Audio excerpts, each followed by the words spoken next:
માં જો એને સંસ્કારમાં આપે એનું જીવતર. મને યાદ છે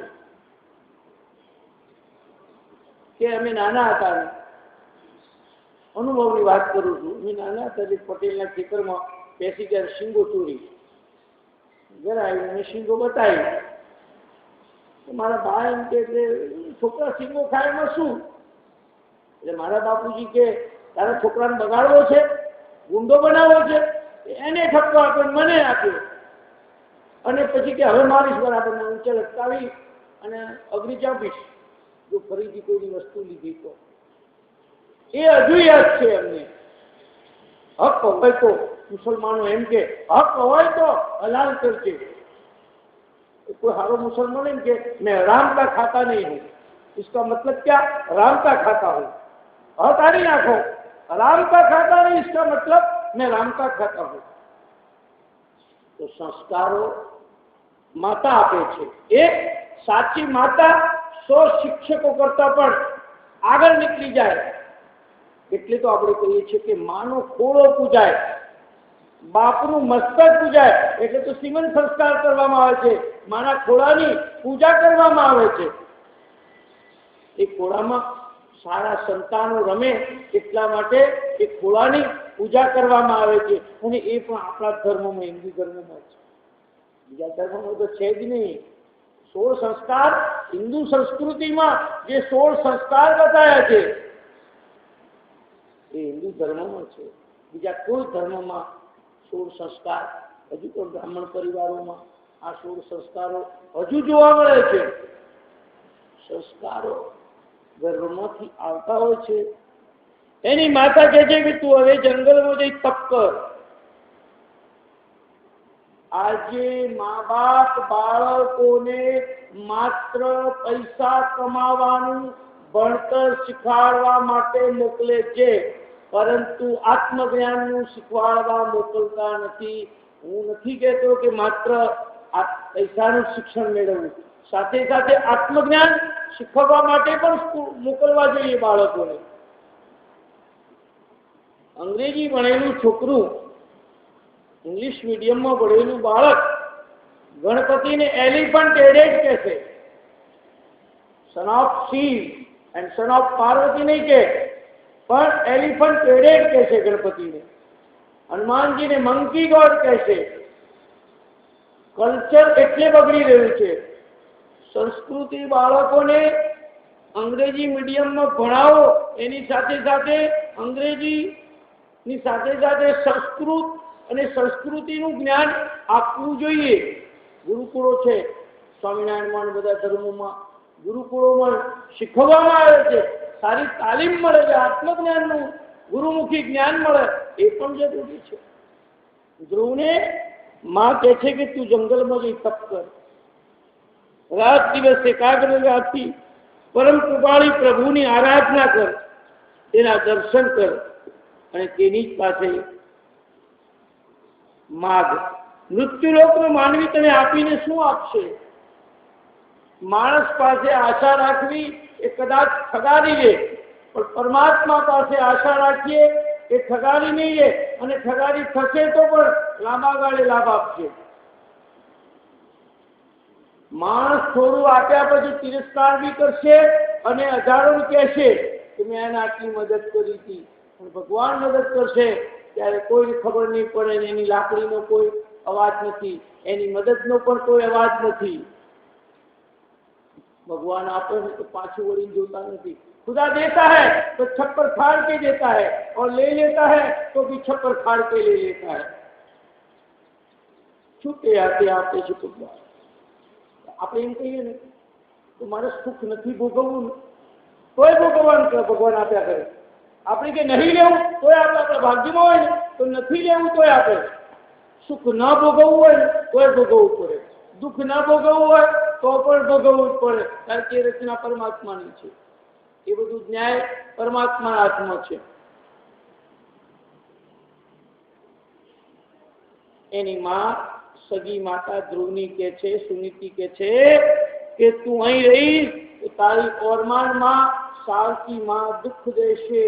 રામાયણની સાવકી માં કઈ રામને મહાન બનાયા. અને ભાગવતની સાવકી માતા સુરુચિએ ધ્રુવને મહાન બનાવ્યો. કેન્દ્રમાં શાંતિ માં. તારા પિતા તો તારી સામે પણ જોશે નહીં, માટે તું તારું કલ્યાણ કરવા અહીંથી જંગલમાં જઈને તપશ્ચર્યા. જંગલમાં ભગવાન તારું રક્ષણ કરશે. બેટા, હવે તું તારી ઓરમાન માતાને પ્રણામ કરવા જા. કેવા સંસ્કાર આપ્યા. આપણે નહીં જવાનું, આપણો સંબંધ નથી, આપણે એને વેર છે કે ના. રામાયણનું પ્રમાણ છે કે રામ જ્યારે વનમાં જવાની તૈયારી કરે છે તો કૈકેયીને પહેલા પ્રણામ કરવા જાય છે. સાવકીમાં એમ કે છે કે અયોધ્યાના રામને તો જન્મ કૌશલ્યાએ આપ્યો છે, પણ વનના રામને જો જન્મ આપ્યો હોય તો કૈકેયીએ જન્મ આપ્યો છે. અને કૈકેયીને શું કહ્યું છે રામને ખબર? જનની. જનની કોને કહેવાય? કે જેના પેટેથી જન્મ લઈને આવ્યા હોય એને જનની કહેવાય. પણ કૈકેયીને જનની કહી, કારણ કે વનના રામને જન્મ આપ્યો હોય છે. કૈકેયી તુલસી લખે છે, સુન જનની સોઈ સુત બડ ભાગી, જો પિતુ માતુ વચન અનુરાગી. સુન જનની સોઈ સુત બડ ભાગી, જો પિતુ માતુ વચન અનુરાગી. એ માં, તું જનની છે, તારા વચનનું પાલન કરવા માટે હું જાઉં છું. વચને માર્યા મર ગયા, વચને છોડ્યા રાજ, જય નરે વચન પાડ્યા એના સુધરી ગયા કાજ. એક વચન. ધ્રુવ પણ માનું વચન પાળે છે, રામ પણ માનું વચન પાળે છે. તારી ઓરમાન માને પ્રણામ કરવા જા, જેથી સુરુચિને પોતાના મહેણો યાદ આવે. પછી હસ્તે મોઢે જંગલમાં આરાધના કરવા જા. એમ કહેવાય છે, સુભાષિતકાર લખે છે, માતા શત્રુ પિતા વૈરી એન બાલોન પાઠિત ન શોભતે સભા મધ્યે અંશો મધ્યે બકો યથા. એ માં શત્રુ છે, જે બાળકને શિક્ષણ નથી આપતી, સંસ્કાર નથી આપતી. પિતા વૈરી છે, જે બાળકને ભણાવતો નથી. શોભતે સભા મધ્યે, જેમ અંસલાની સભામાં બંગલો બગલો શોભતો નથી, એવી રીતે આ મા બાપના સંસ્કાર વગરનું, શિક્ષણ વગરનું બાળક શોભતું નથી. કે છે તું આરાધના કરવા જા. હવે ધ્રુવજી બોલ્યા, માં, આ ઘરમાં તારા અને મારા માટે માન નથી, માટે આપણે બંને વનમાં જઈએ. ચલ માં, તું પણ મારી સાથે. આ બાળકો આનું કહેવાય, મા બાપને ટ્રેનિંગ આપે. તું સાથે હશે તો મને ગમશે. સુનીતિ ધ્રુવને સમજાવીને બોલ્યા, બેટા, હું તારા બાપુજીને પરણી છું, તેથી પરાધીન છું, મારાથી ઘર ન જાય, માટે તું એકલો જા. તું ભગવાનને મનાવીશ તો તે વગડામાં પણ તારું રક્ષણ કરશે. 5 વર્ષના ધ્રુવજી વનમાં જાય છે ને એટલા નાના બાળકને ઈશ્વરના દર્શન થયા છે. ઈશ્વરની સૌમાં સમદ્રષ્ટિ છે. ધન્ય છે સુનીતિને, જેની ઉંમર રમવાની હતી, કૂદવાની હતી, એ ઉંમરમાં તો એ માણસ બાળક તપ કરવા નીકળી પડ્યો. આવી સુનીતિ જે ઘરમાં હોય ત્યાં કાળ પણ પ્રવેશી શકતો નથી. સુનીતિથી કાળ જેવો કાળ પણ ડરે છે. સુનીતિએ ફરી ધ્રુવને કહ્યું, બેટા, તારું પૂર્વ જન્મનું પાપ હશે, તું તારો તિરસ્કાર કરનાર માતાને વંદન કરીને જઈશ તો પ્રભુ તારું કલ્યાણ કરશે. પુણ્યસ્ય ફલમ ઇચ્છંતિ પુણ્યમ ન આચરતી માનવ. માણસ પુણ્યનું ફળ ઈચ્છે છે છતાં પુણ્ય કરતો નથી. ધ્રુવ કે છે, માં, હું એકલો જંગલમાં જાઉં? ત્યારે સુનીતિ કે છે, બેટા, તારું રક્ષણ મારો પ્રેમ કરશે. માનો આશીર્વાદ ખાલી જાય નહીં. જે માણસ માના આશીર્વાદ લીધા વગર નીકળે ને એ માણસ સફળ થાય નહીં. મેં જયારે ઘર છોડી દીધું ને, સફેદ કપડા ઉપર મારી માની પ્રદક્ષિણા કરીને હું નીકળ્યો હતો. પછી સંન્યાસ, બંને માતા પિતાને મૃત્યુ પામ્યા પછી મેં સંન્યાસ લીધો. આ ધ્રુવ પ્રકરણ આપણને ઘણા બધા તૈયાર કરી દે. આપણને ગૃહના 100મા ભાગનો પણ 21 જો આપણે લઈએ તો તો આજના બાળકોને જીવતર સુધરી જાય. એની માં કહે છે, તારી ભક્તિથી પ્રસન્ન થઈ ભગવાન તને ખોળામાં બેસાડશે, માટે હવે તું પિતાની ગોદમાં બેસવાની ઈચ્છા રાખીશ નહીં, કારણ હવે એ ખોળો એઠો થઈ ગયો. એ ખોળામાં તારે નહીં બેવાનું, તારે તો ભગવાનના ખોળામાં બેવાનું. અને દુનિયા જ્યાં જાકારો આપે ને એને અપનાવવા માટે સંત ને પરમાત્મા તૈયાર થઈ જાય છે.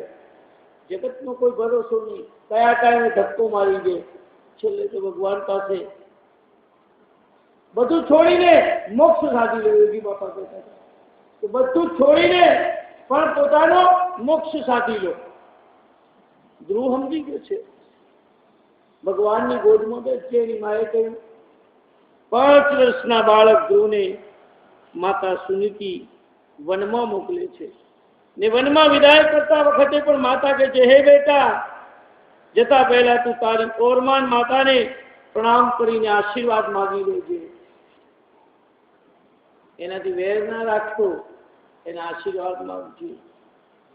જે કોઈમાં પણ કુભાવ રાખીને વનમાં જાય છે એને વનમાં પણ શાંતિ નથી મળતી. વ્યક્તિ એકદમ ગુસ્સો કરીને વેરભાવ રાખીને ઘરમાં ત્યાગ કરે એને પણ ભગવાન સાથ નથી આપતા. વેરની શાંતિ વેરથી નહીં, પ્રેમથી, માન આપવાથી થાય છે. ધ્રુવ ઓરમાન માતા સુરુચિને સાષ્ટાંગ વંદન કરે છે. સુરુચિનું હૃદય જરા પીગળે છે, પણ સ્વભાવ જલ્દી સુધરતો નથી. મૂળ સ્વભાવ પડ્યો એ જલ્દી સુધરે નહીં. ધ્રુવના મુખેથી વનમાં જવાની વાત સાંભળીને સુરુચિ એમ નથી કહેતી કે તું વનમાં જઈશ નહીં.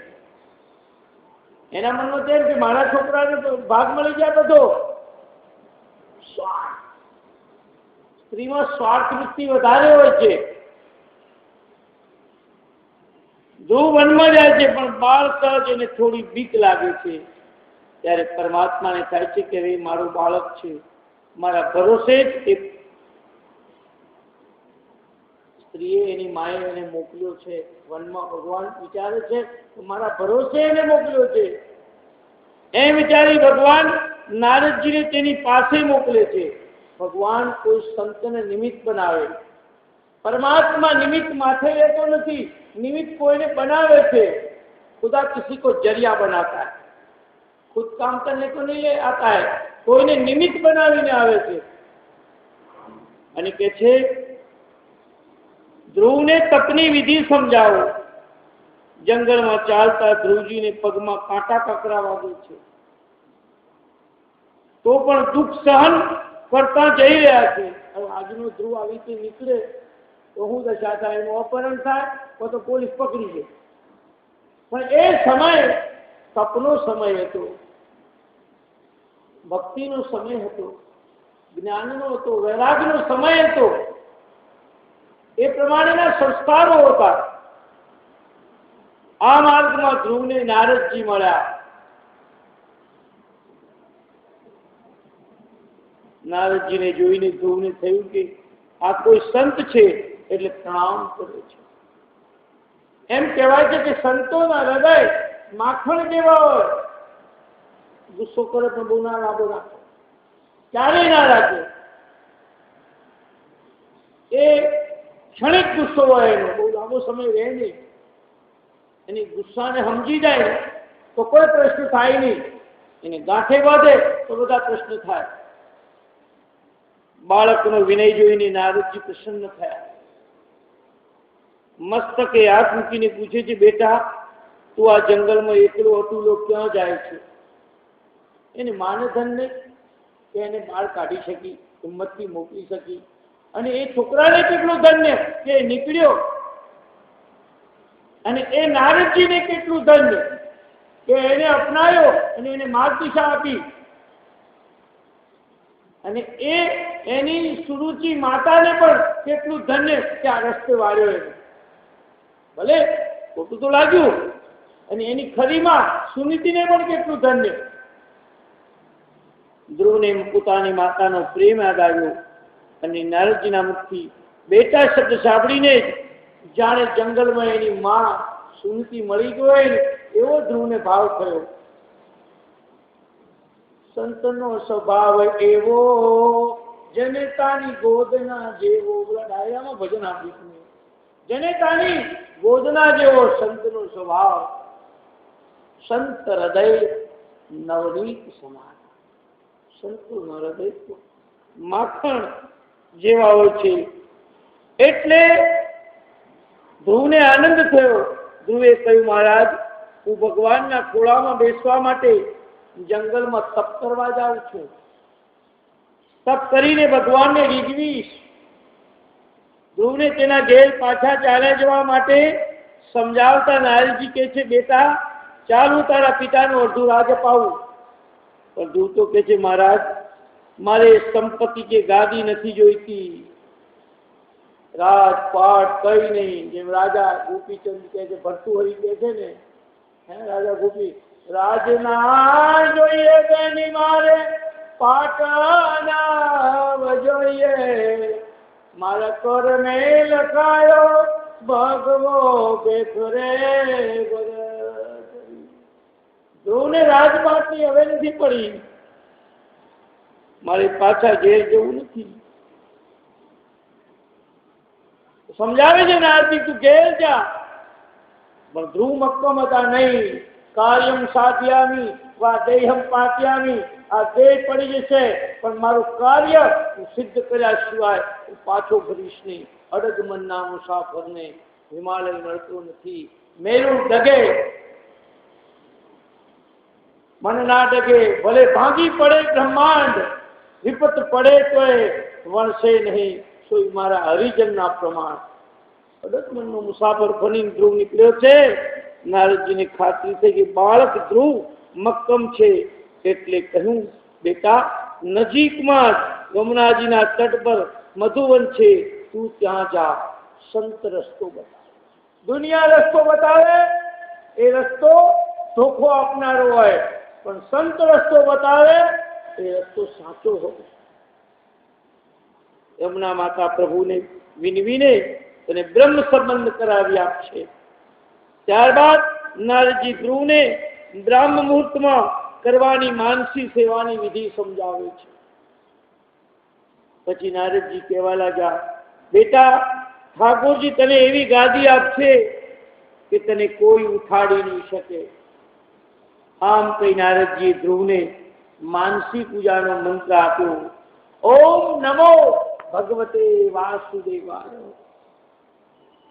સાથે સાથે માનસી પૂજા કેવી રીતે કરવી એ પણ શીખવાડી દીધું. પછી કહ્યું, તું હવે અહીંથી મધુવનમાં જા, ત્યાં અખંડ પ્રભુ બિરાજે છે. નારદજીને વંદન કરીને ધ્રુવજી ત્યાંથી મધુવનમાં ગયા. ત્યાં જઈને ઉપવાસ કર્યા. પછી સ્નાન ધ્યાન કરી જાપ કરવા માંડ્યા. જપ, જ એટલે જન્મ અને પ એટલે પાપ. જન્મ જન્મના પાપ દૂર કરે એનું નામ જપ કહેવાય. આમ ને આમ ધ્રુવજીએ 6 મહિના તપ કર્યું. આટલી નાની ઉંમરમાં એને એક આસને 6 મહિના તપશ્ચર્યા કરી. તેથી ભગવાને તેના ઉપર પ્રસન્નતા ઉપજી. સાથે સાથે આ પરમ ભક્તના દર્શન કરવાની પણ પ્રબળ ઈચ્છા. ભગવાન પણ ભક્તના દર્શન કરવા આવે છે. જ્યારે ભક્તિ બરાબરની પાકે ને ત્યારે ભગવાનને આવવું પડે છે. પછી સ્વયં બાળક ધ્રુવના દર્શન કરવા આવ્યા છે. ભગવાન સ્વયં દર્શન પોતે કરવા આવ્યા છે. પરમાત્માને જોયા પછી કઈ જોવા જાણવા પણ રહેતું નથી. એમ કહેવાય છે કે આટલા માણસોને જોઈને સૂર્યનારાયણ પણ ઉભો રહીને દર્શન કરે છે.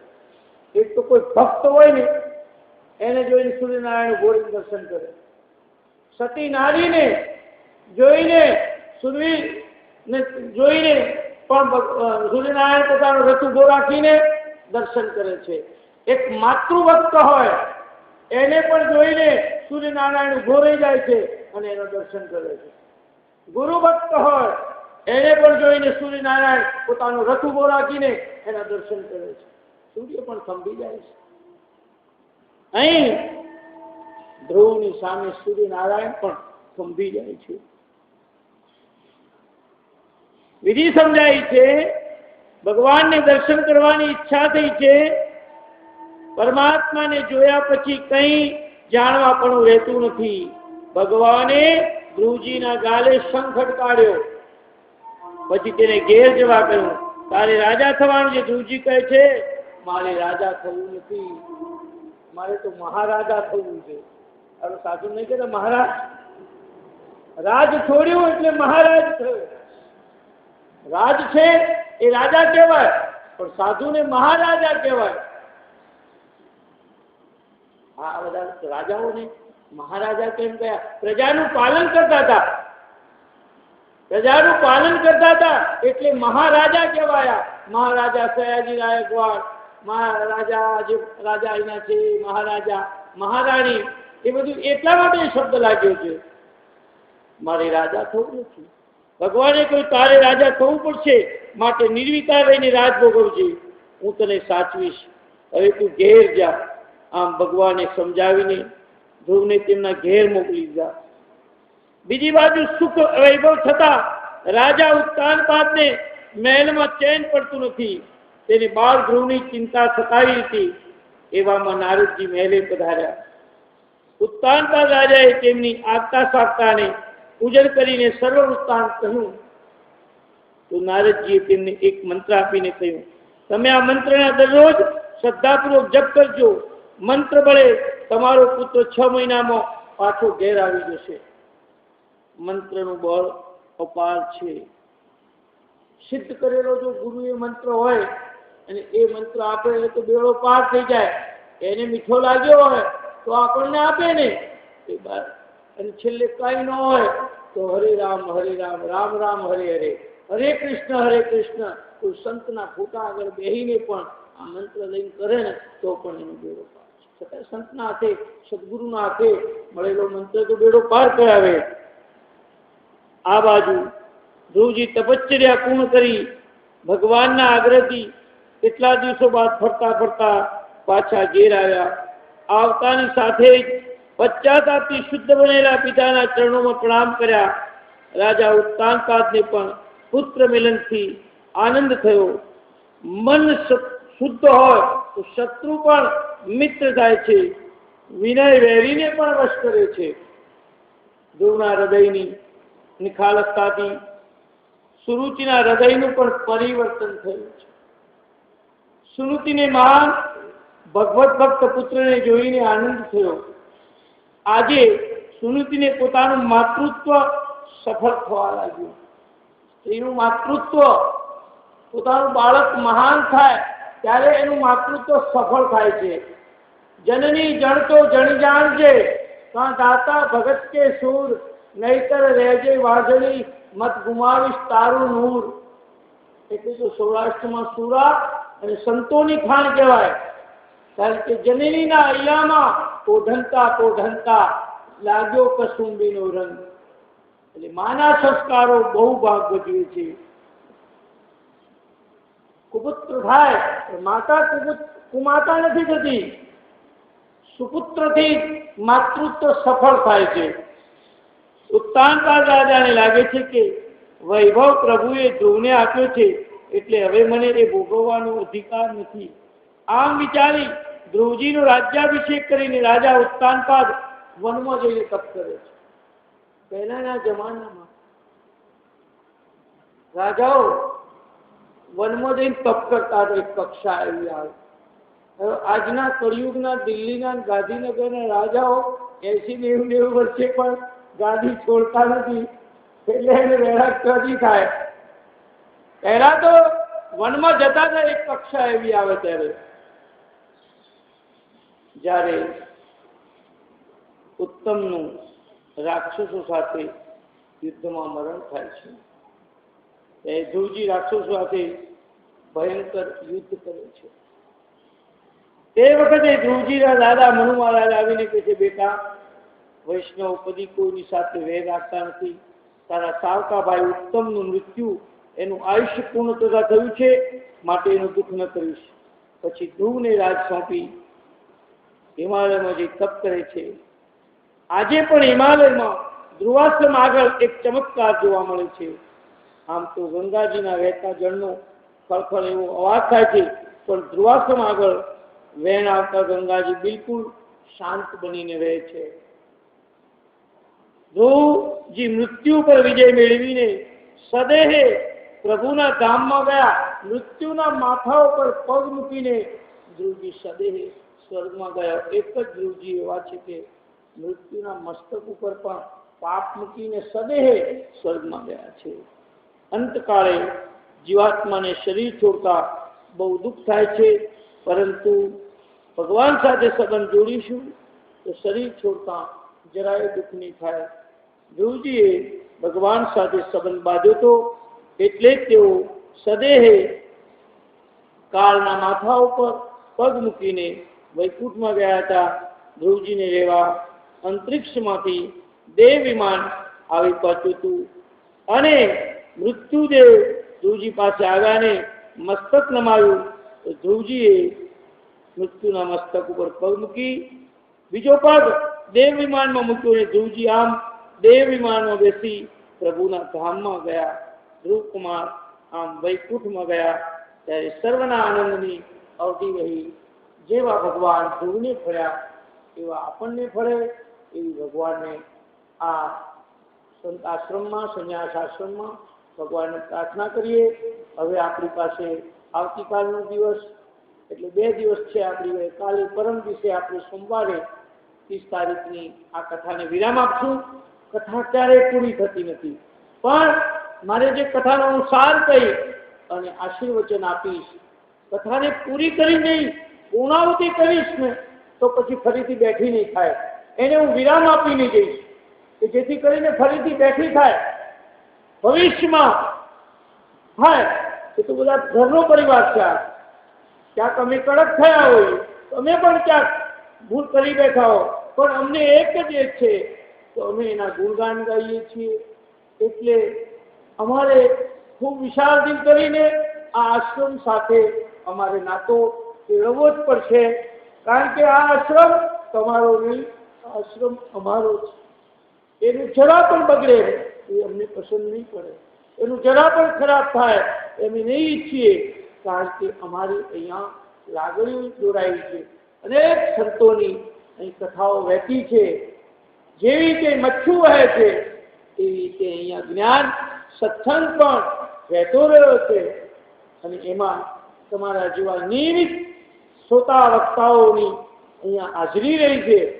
માટે આપણે બધા જ ખભે ખભા મિલાવીને આ આશ્રમને માટે કંઈક કરી છૂટીએ. રાગ દ્વેષ મનમાંથી કાઢી નાખીને આ આશ્રમનું હિત ઈચ્છીને સાધુ સંતો, મારા કરતા પણ ઉચ્ચ કક્ષાના મહાપુરુષો અહીં આવી અને કથા વાર્તા સત્સંગ સંભળાવે અને ખૂબ લોકો લાભ લે, એટલી જ હું આજે વ્યાસપીઠ આગળ ભગવાન આગળ પ્રાર્થના કરીશ.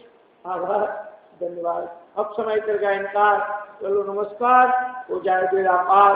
ओम पूर्णमद पूर्णमिदं पूर्णात् पूर्णमुदच्यते पूर्णस्य पूर्णमादाय पूर्णमेवावशिष्यते. ओम शांति शांति शांति.